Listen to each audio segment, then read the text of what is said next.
If you're taking a language course, going on a trip abroad, or always just want to learn a second language, Pronunciator is the program for you. In this video, I will show you how to access Pronunciator, as well as a little bit about how the program is used. Start on the library's website, go to eResources, Online Tutoring, then find Pronunciator on the tutoring page. Once the app loads, you can log in with just your library card number, or you can register an account, and if you register an account you can come back to the same lessons in the same spots later. To make an account, all you need is an email address and a password.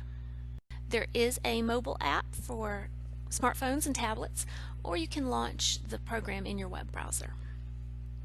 Once Pronunciator loads, the first thing you'll do is choose your native language. English is the default selection, but if you are an English as a second language learner, there is a wide variety of languages to choose from, so hopefully your native language will be on that list. Then you choose what language you want to learn, and again there is a large variety of languages to choose from. We'll go with something really common, say French. The first section I'd like to draw your attention to is the main course. This is perfect for self-guided learners or people who are already taking a course and just want some supplementary materials. It has basically all of the different drills, quizzes, audio, video, supplements, all kind of thrown in together in one place, and you navigate it however you think best. The first thing that comes up is the postcards, and that will have French phrases to practice and notes about French culture, and for each phrase that you come up they will have parts at the top where you can click and get grammar notes, cultural notes, business notes to put that phrase in context as it would be used in France. The next section of the main course is the drills section.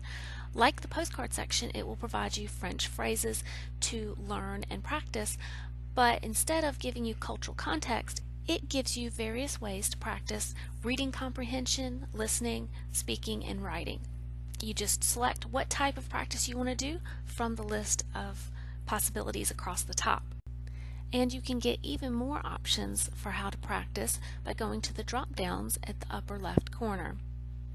You can decide to practice vocabulary specifically, and then once you've picked vocabulary, you can pick what kind of vocabulary.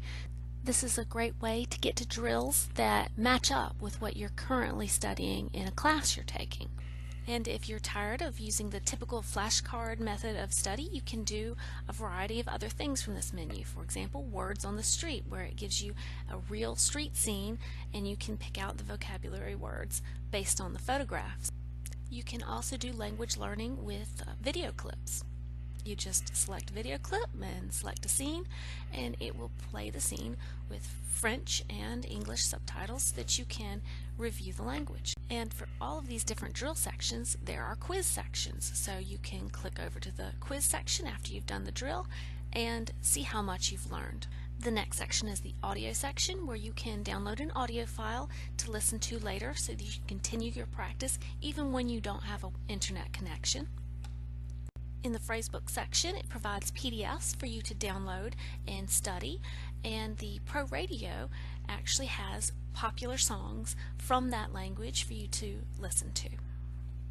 If the main course seems a little overwhelming to you and you don't know where to start, there are also learning guides that you can use. Select your learning level, and it will lay out a several week course with material for each day during that week for you to study. So it's more like a standard structured class where you do your drills and complete your quizzes in a set order. The last thing I would like to point out to you, on the main menu there is a Pro Live schedule. You click on that and you get the schedule for times when you can meet online with a native speaker of the language you're studying, so you can get a good practice in speaking and comprehending the language in real time over the internet. Not every language on Pronunciator has quite as many study options as French does, but you will find good materials for every language they offer. If you're interested in learning a second language, I hope you check Pronunciator out. I think you will find it very helpful. If you have any questions or suggestions for future tutorials, please leave me a comment down below. Don't forget to subscribe to this channel for more videos on how best to use library resources. And as always, thank you for watching.